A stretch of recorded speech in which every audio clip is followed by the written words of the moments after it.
the definitions, but basically poetry is written in lines. Sometimes it rhymes, sometimes it doesn't. We'll talk about that a little bit. Prose is written in paragraphs.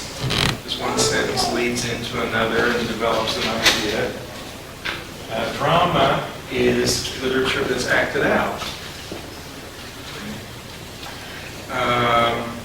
Although drama still has to be written, usually the plays will survive. And actually, drama will be written out either in poetry or in prose.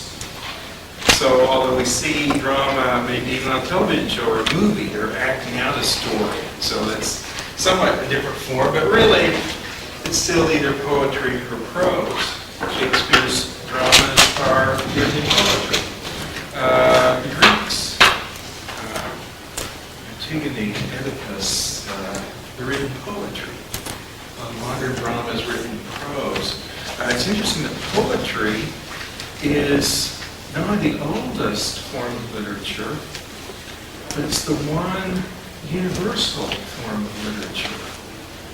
In other words, every culture has poetry, but not every culture has prose.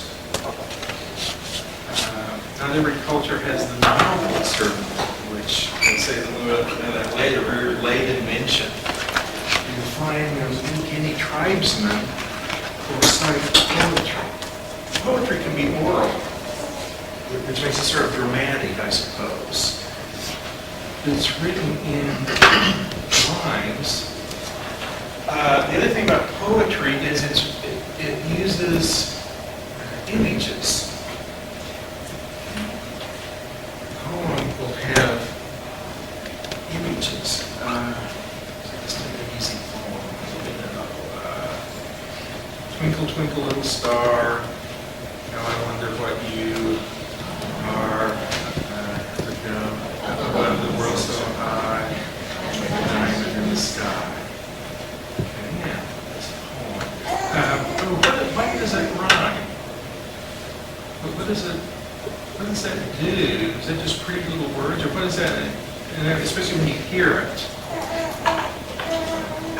Well, okay, helps you to remember it. And again, poetry originally was, and still is, an oral form, something to be said aloud. Where do the lines end? Twinkle, twinkle, little star. Okay, so the line into a star. Oh, I wonder what you are. Up above the world so high, in the sky. Okay, notice the function of rhyme is so that we can tell the lines. We can hear the lines. Because the line is the basic unit of poetry, especially for oral poetry. Things that we say aloud. What rhyme does is to define the line. Okay, I'm not sure why that's important. Not all poetry rhymes. When they invented the printing press, and you get into modern poetry, where you're just reading it, you're just looking at it on the page, and usually reading it silently. It's interesting that a lot of it doesn't rhyme. Poets discovered free verse and these other things. Unless it's so written in lines, but because you can see it on the page, you have the lines already. So you really don't need rhyme that much if you're just reading it silently. Tragically, I think a lot of modern poetry lost a lot of its music, a lot of the beauty of the language, rhythms. But it's a written lines. It's interesting to me that even the most, far out bizarre heavy metal or rap, gangster rap, whatever they're saying, notice it's really very traditional poetry because it rhymes.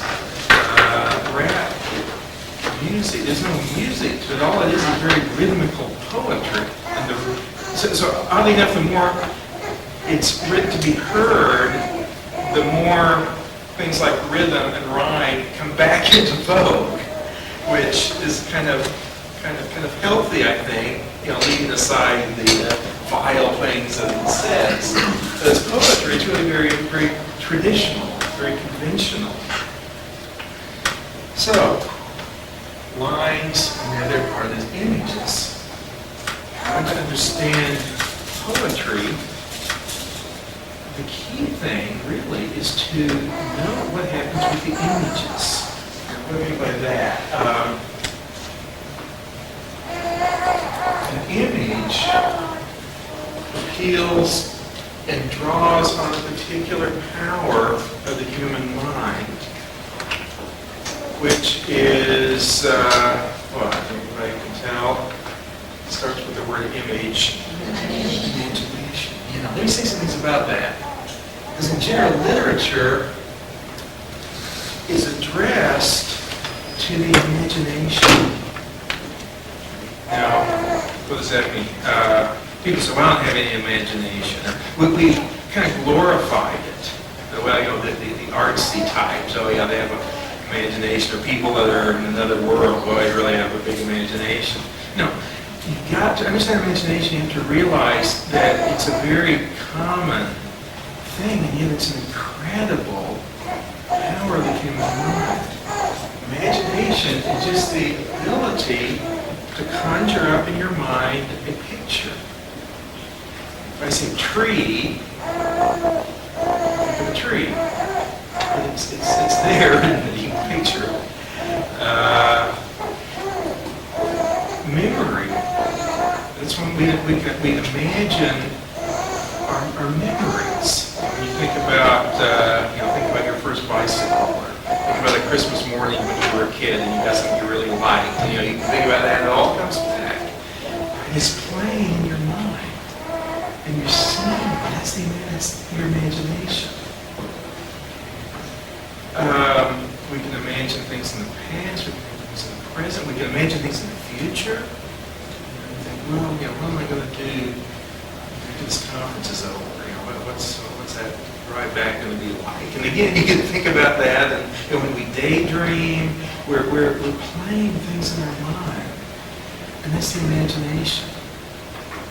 What an incredible gift from God that is, isn't it? It's an amazing power.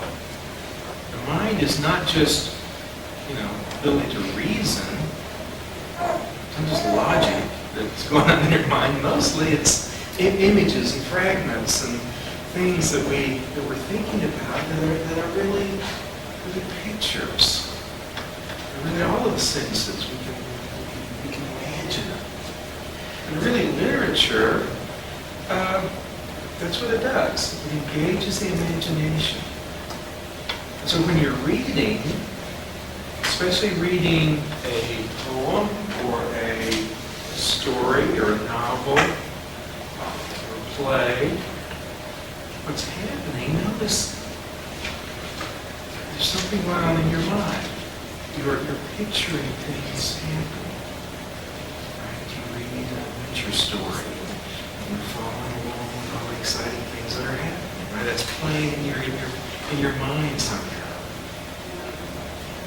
And I think the imagination, like the factors of the human mind, need exercise so that we can be good at picturing things in our mind. And it needs to be directed. We can certainly imagine bad things and sinful things, and we do that enough. But to imagine things that are good for us. Here's another element of literature, and I'll come back to the genres. This idea of vicarious experience. Okay, this is what literature offers. Vicarious experience. Now, we all have experiences, and we learn from our experiences, and these can be very powerful and shape our lives in many ways. But what literature gives us is it's an experience, but it has the advantage of we don't really have to go through it.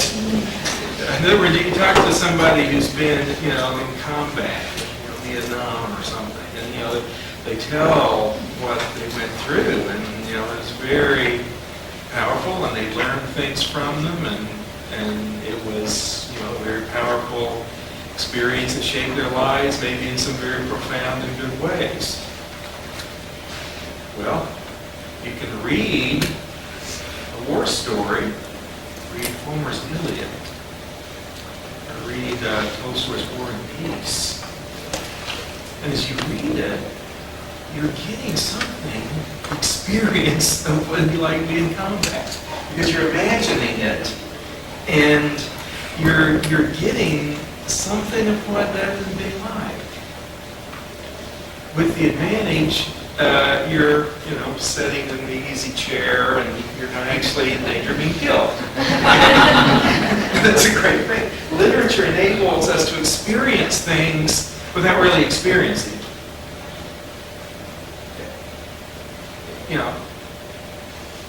And yet you can learn in that it's stretching you and exposing you to things, living in another time, another century, another place, going through these dilemmas and facing things with courage, and all of these things that literature can open up, and you can gain from that.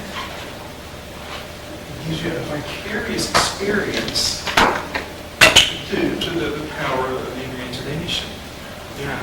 Is literature by definition fictional?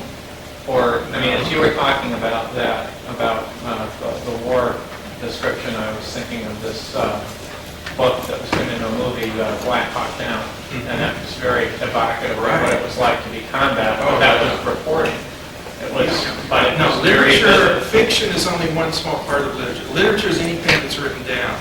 Now, okay, let me give you some more categories here. This is one way of dividing literature. Another way is fiction and nonfiction. Okay. Nonfiction is things that actually happen or that are true. Fiction is something that's made up. Okay. We can imagine things that actually happen to us or could happen. We could imagine real things, or we can imagine things that aren't real. I mean, you think of a tree, think of a purple tree or a plaid tree. We can do that too. No, there are no plaid trees in nature, but that doesn't keep us from being able to conceive of them in our minds. And now poetry, some poetry is fiction. Homer's Iliad is a poem. It's fictional, basically. A lot of poetry is non-fiction. Where a poet writes about, his own experience of falling in love, that is very real. A lot of lyric poets are writing about very immediate, actual things. So it can be either prose. Well, yeah, some prose is fiction, reading a novel. A lot of prose is nonfiction, reading a book of history. Even when you read a book of history, you're using your imagination, aren't you? Because you're picturing, these battles or the wagon trains going or whatever. Drama can be fictional. It can be non-fictional, I suppose. Yeah, it can. Our liturgy is dramatic, isn't it? We're acting out. In the communion, we're sort of enacting that in a very real way. Christ, the Last Supper, in a way. Not that that's the nature of it, not that it's just a reenactment, but it's possible to have a drama that's non-fictional. I think most of our drama is fictional. Let me say some things about prose.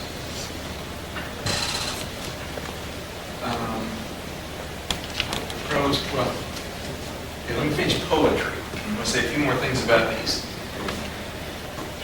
Poetry, it's written in lines, it's written in images.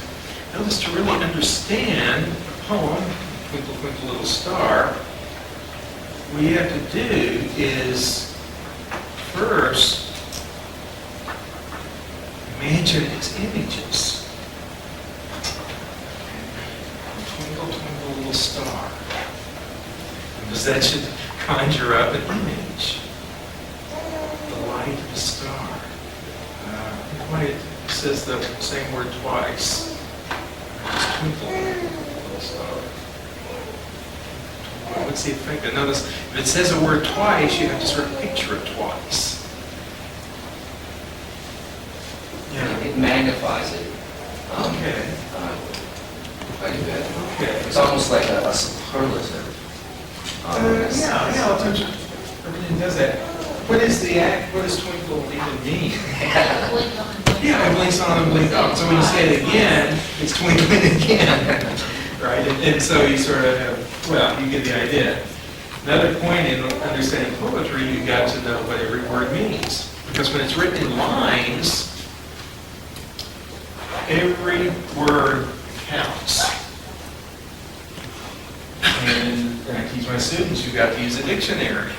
That gets you to Robert Frost's definition of poetry to be prose is words in the best order, and poetry is the best words in the best order. That's great. Okay, exactly. Poetry is made of language. So some people describe it as like a painting, only with words. When you look at a painting, they're not necessarily a story or something, but it's just something, beautiful, a landscape or whatever. In a poem, instead of using paint, a poet uses words, and those words carry depth.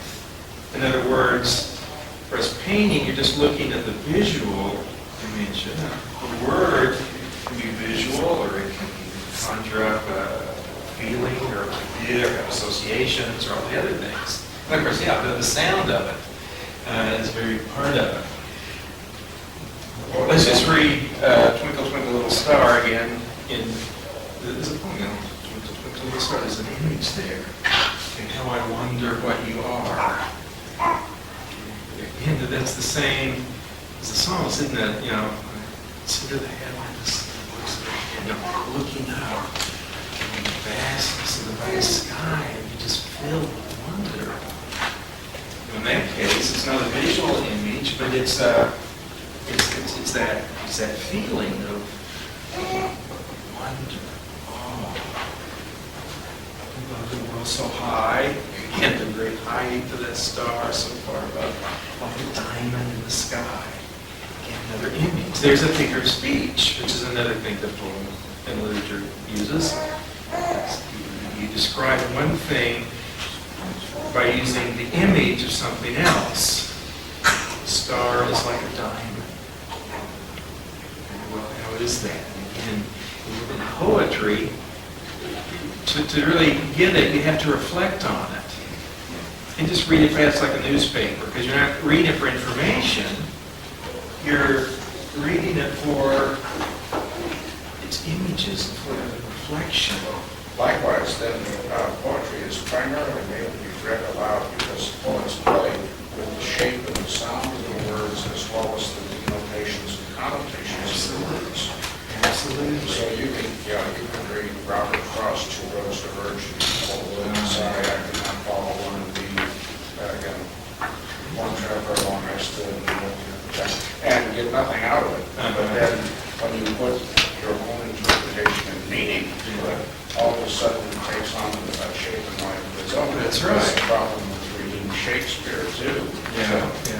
In the class. And I think a lot of people try to interpret it too quickly. Yeah. Because first you've got to get the images. Like Robert Frost poem about two roads. Okay, that's an image. Now once you start thinking about it, see what he's saying about one road goes this, one road goes this. If I picked one, my life would be totally different. Now after a while you realize he's talking about decision making. Okay, but it's not just, the prose, decision making.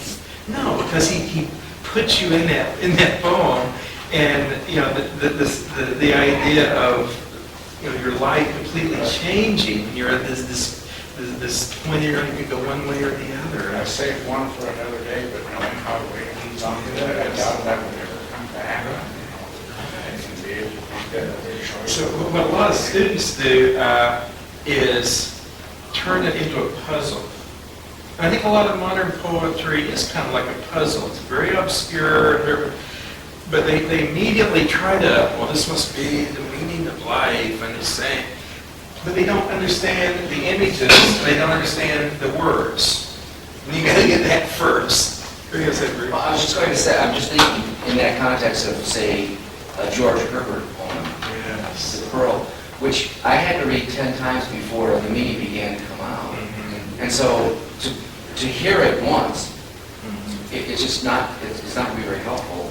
And so what it is the poem almost has to be memorized. And then spoken out. Yeah. Certainly the speaker will understand it, and people who have heard it and memorized it will understand it. So I'm not sure that it always works that orally poetry is going to be the most meaningful form that, because Absolutely. Poetry is actually very difficult yeah, because it demands so much of the reader. right. So, but I think it's very almost rewarding. Yeah. I think we can say the exact same thing about scripture. You have to read it 10 times or more and continually new images. And it's inexhaustible. Yeah. I've heard sermons on texts that I've heard, dozens of sermons on, and a good sermon, wow, I see the depth of it. It's inexhaustible. More so than any other work of Scripture. Again, it's very important for English majors or English teachers as somebody teaching to know that God chose to reveal himself to us by writing a book. Not by visions, not by experiences, but by giving us a book in human language that we read. And to me, that, sanctifies the whole business of reading and writing. I think when you read the Bible, not imagination in the sense of, coming up with these wild things, but just as we read the accounts of Christ, we picture an unfolding event, and we're sort of part of it as we sort of are there as we read it. By the way, a good definition of classic literature, or really quality literature that I've come up with, is a work that it's possible to read more than once. Or worth reading more than once. Well, no, even possible to. I'll read a mystery novel, and I read for fun, and I read, worthless things, just like everybody else.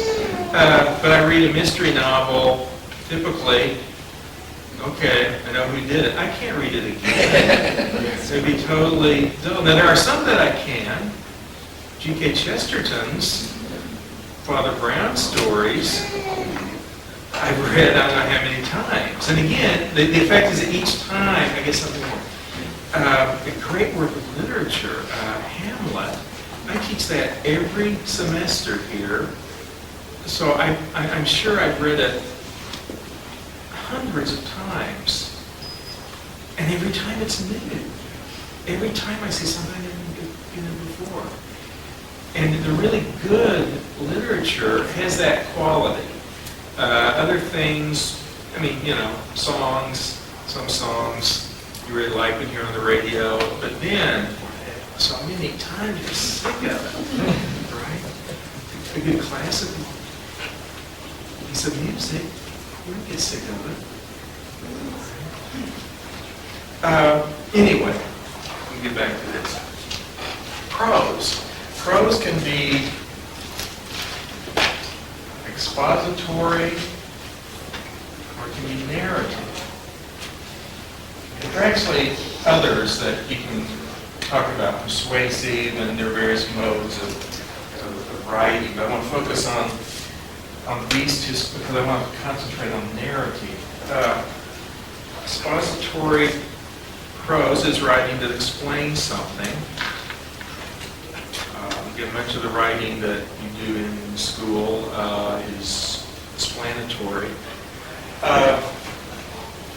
Another type is narrative. Now, what narrative does is present something, present an ongoing action from the inside, usually in chronological order. But the key is it's presenting an event happening as it's happening. In other words, you can read a newspaper account,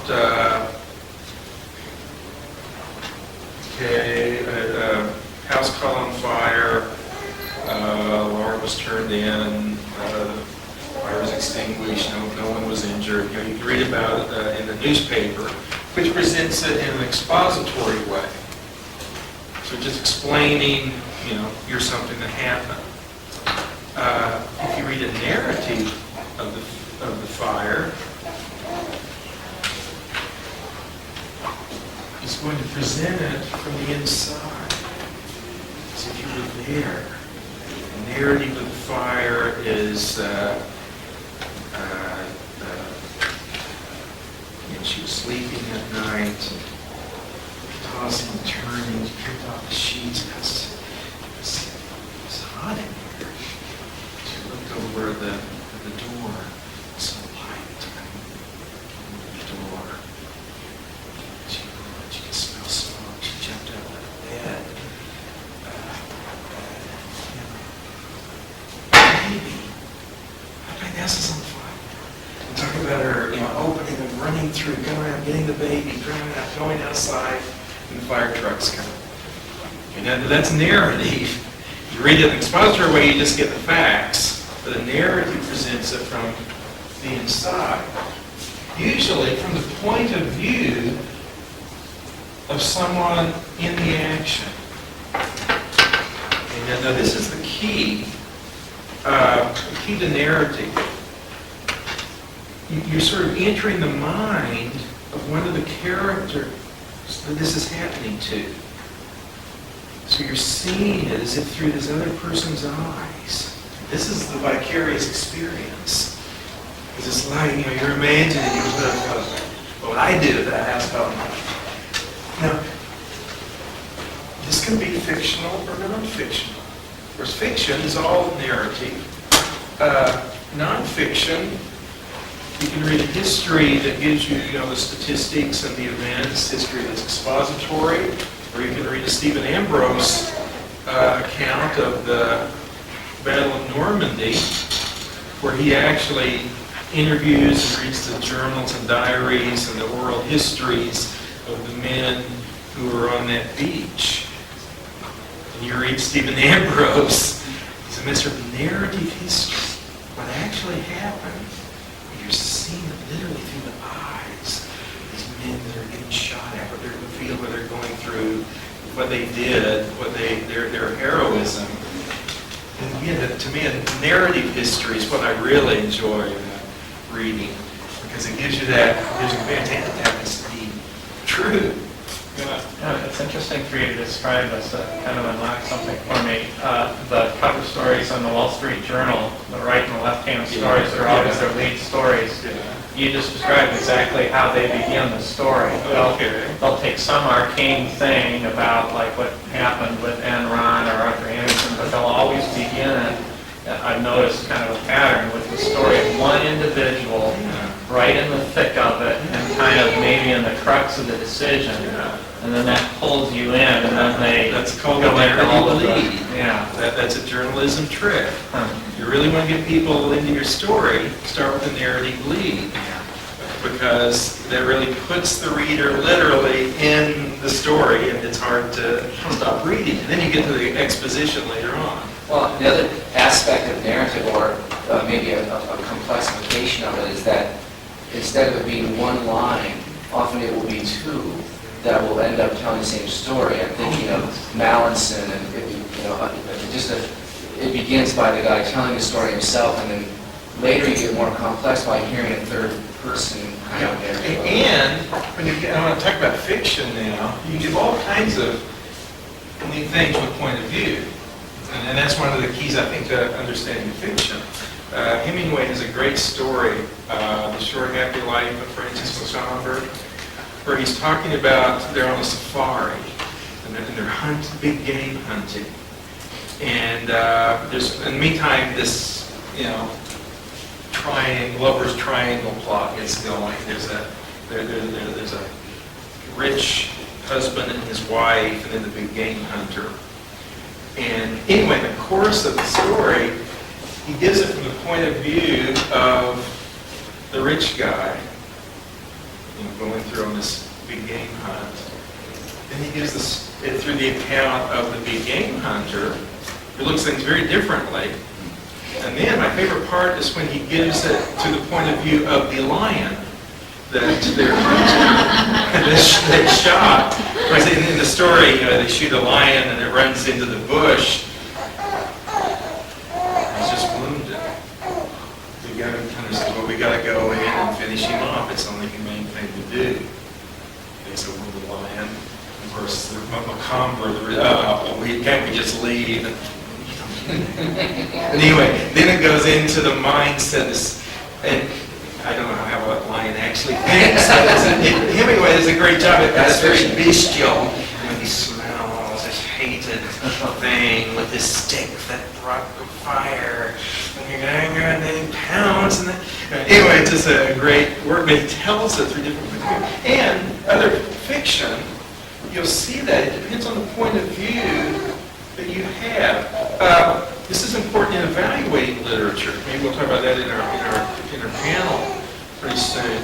You can have the same thing happen, but what point of view do you have? In other words, you can have a scary story made from the point of view of the good guy, and there's some horrible that he has to defeat it.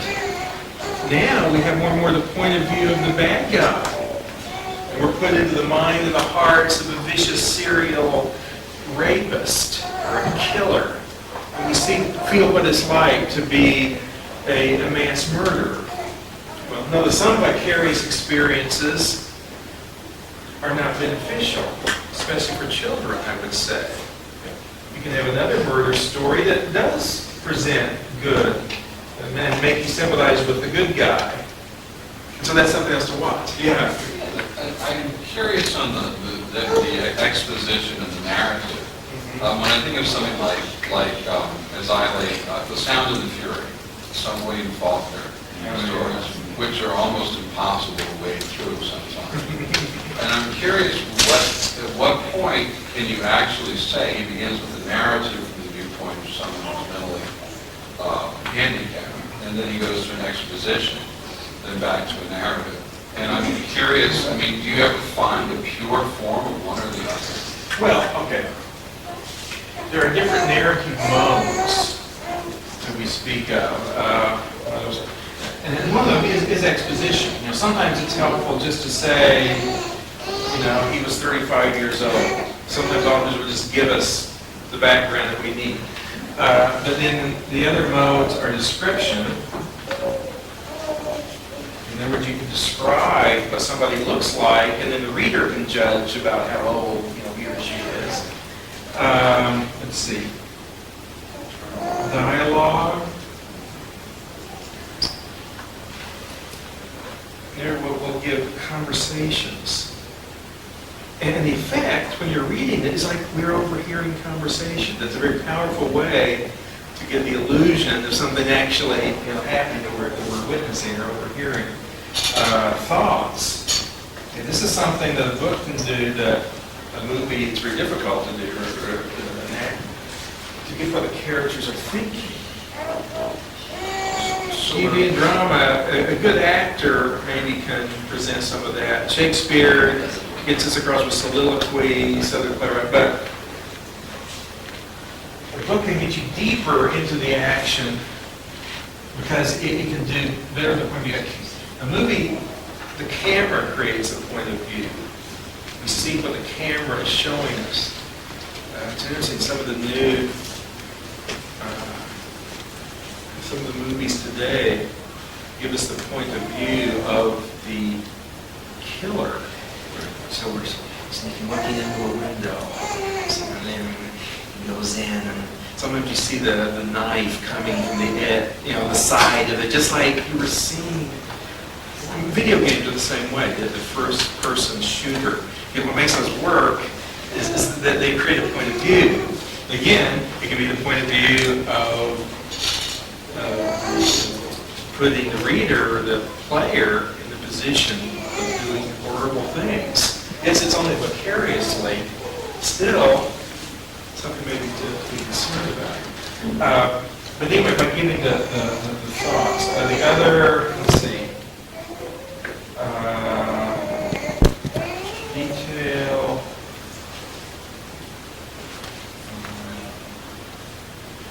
How is detail different from exposition or description? Well, detail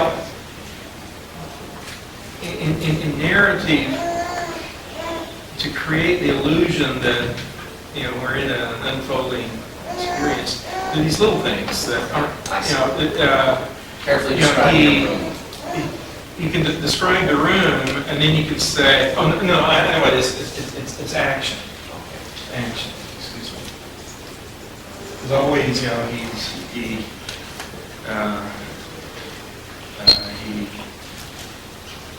lit a cigarette, or he,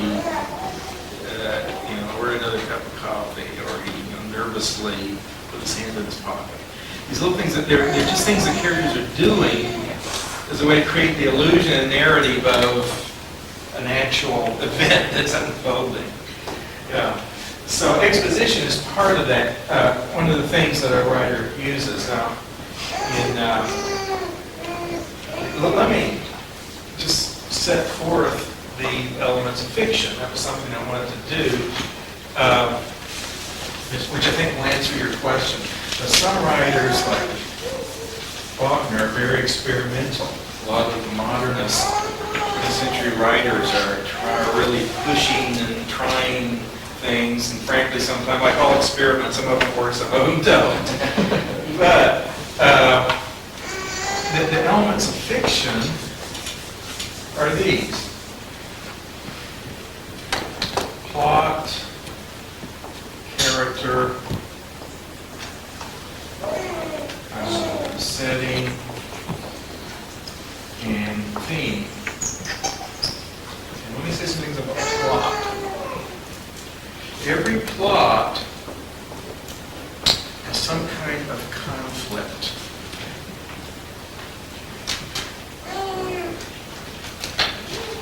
People don't understand, and this is probably the quickest way to get into the meaning and into the theme of the story. What is the conflict? Okay, some conflicts are very simple. Some conflicts are external. Good guy versus bad guy, they're slugging it out. Sometimes they're internal conflicts, where a character is torn between two decisions. Shall I marry this guy or this guy? Shall I put my friend ahead of my country? And all of these things are people come up inside, but realize there has to be some kind of conflict. There cannot be a story where everything is perfect all the time. I used to try this with my kids. I tell them a bedtime story. I knew they just wanted to, stall, so they don't have to go. They tell the story. Okay, once upon a time, there's a little boy and a little girl, and they lived happily ever after. At the end. They would say, that's not a story. Of course, if I brought in a dragon or a wicked stepmother or something, then you could have a story. Because there has to be some kind of conflict. A lot of Christians, I read a TV guy was talking about responding to the criticism, there's so much violence on TV, and he was saying, but you gotta have some violence, you have to have a story. And I think what he was saying is there has to be a conflict. Now, it doesn't have to be gross violence, but Christians do need to realize And we want, happy, positive, sorry, no violence, and everything is, there's no way you can have any kind of interesting story unless there's a conflict. And it's the conflict that gets the plot going. And it's also what makes it interesting in the value. Because it is a conflict between good and evil. We want to see how good overcomes the evil. Or it's a conflict between ideas or choices or whatever. The whole value of the vicarious experience is how the conflict is resolved in a positive way. But again, watch what the conflict is. Yeah. When I present operas to adult students, they are sometimes taken aback by the stories, and I say, look, they didn't write operas about twisted ankles and lost purses. Opera is about treason and adultery. Yeah, absolutely.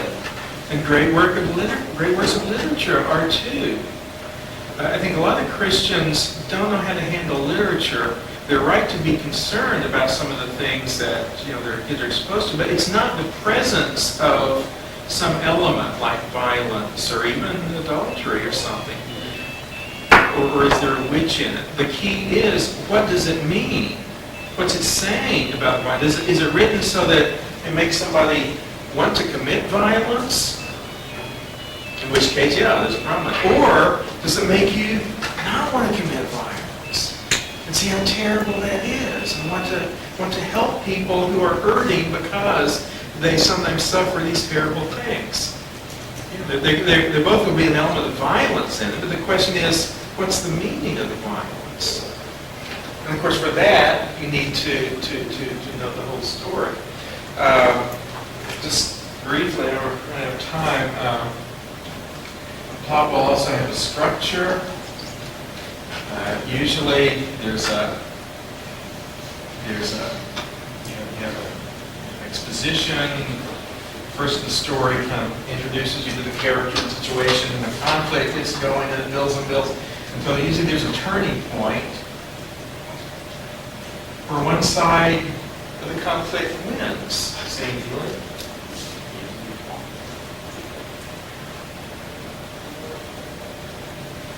Now, but that's not the end of the story.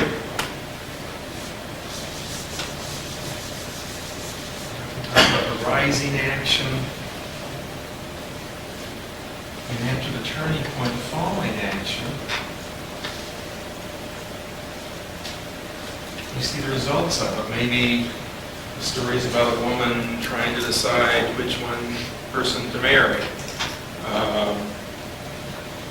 Lover's triangle. You find plots are repeated over and over and over. Lover's triangle, again, involving two different ties, a woman that's between two men or a man between two women. You see that over and over again in soap operas and in classic literature. King Arthur's story. Guinevere, Lancelot, and King Arthur. Anyway, so maybe that's the conflict. Which one will Guinevere choose to be faithful to her husband? Or will she run off with Lancelot? Well, then she makes her choice. Well, she's going to go for love, and so she runs off with Lancelot. Well, that's not the end of the story, though. Because then you see the consequences. You see how her decision, King Arthur leads to civil war, the downfall of the Round Table, the end of every great thing that they accomplished. And then the ending says the stories tend to end with some kind of epiphany. That's a theological word, a liturgical word. Epiphany, literally means where the light dawns. Epiphany is when you realize who Christ was. The wise man, maybe Jesus, realize this is the King of Kings. The first miracle, and the other days of Epiphany are kind of revelations of who Christ is. And in most stories, in the Epiphany, there's a revelation. In the mystery story, very simple story, you learn who did it. complex story. Let's go back to the story we just made up about Guinevere. Well, the end of the story of Guinevere is she, after everybody's dead and Camelot is in ruins because of her adultery with Lancelot, at the very end, in the Mallory's account, she and Lancelot are looking at each other and they realize what they've done. And instead of going off, oh no, nothing will stop us from maybe, she decides, oh no. He decides, okay, and they had a revelation about their sin. And at the very end, there's a romantic turning point. Anyway, most stories will follow this general pattern. Watch for the conflict. No, watch for the turning point. At what point in the story the things turn. And finally, there's a very often revelation again. Okay, so I'm always trying to keep everybody on time. Myself. Okay, let me say a little bit about these others. So, character can be either flat or rounded. Some characters they just exist on the surface. Well, the bad guys. Oh, that's my kids. And which is the bad guy? And they say, hideous monster. Is that the good guy? No, that's the bad guy. They just exist on the surface. And there's not much to them. And a lot of popular literature don't like that. Other characters are complicated. They're rounded, we say. That means they're complex. They have maybe some good qualities and some bad qualities at the very same time. Like all of us. Again, setting, that's a big part of what creates that vicarious experience, putting you in a certain place. And the theme, of course, is the meaning of the story. And it's not like just a moral necessarily. Sometimes it is. King Arthur shall not commit adultery. Yeah, that's the theme. But the theme is often, harder to put into words. The theme is what you kind of reflect on. Okay, what did you get from the story? What's the point of the story? What are you left with? What was the vicarious experience, and what's the value of it? Sometimes that can be hard to sort of put in words. Sometimes it's conscious, sometimes it's unconscious. Some of the, slasher movies are, the theme is, the joy of killing. Sometimes the theme is something that we want to reject, need to reject. Sometimes unless you think about it, you just, especially a child, you just take it in without, in a very unreflective way. And you study literature can help a person to do that reflection, that can both help a person gain the most and really grow from these kind of vicarious experiences, and at the same time give a basis for rejecting what's not so good. Well, okay, we'll come back and now we'll, after our break, we'll talk about teaching literature and let's see, who are some, who's going to help me on the panel here? Homeschooler, okay, we've got some experienced classroom teachers. Anybody else? Like one more. Okay, good. You've got good experiences with both realms. Okay, take a break.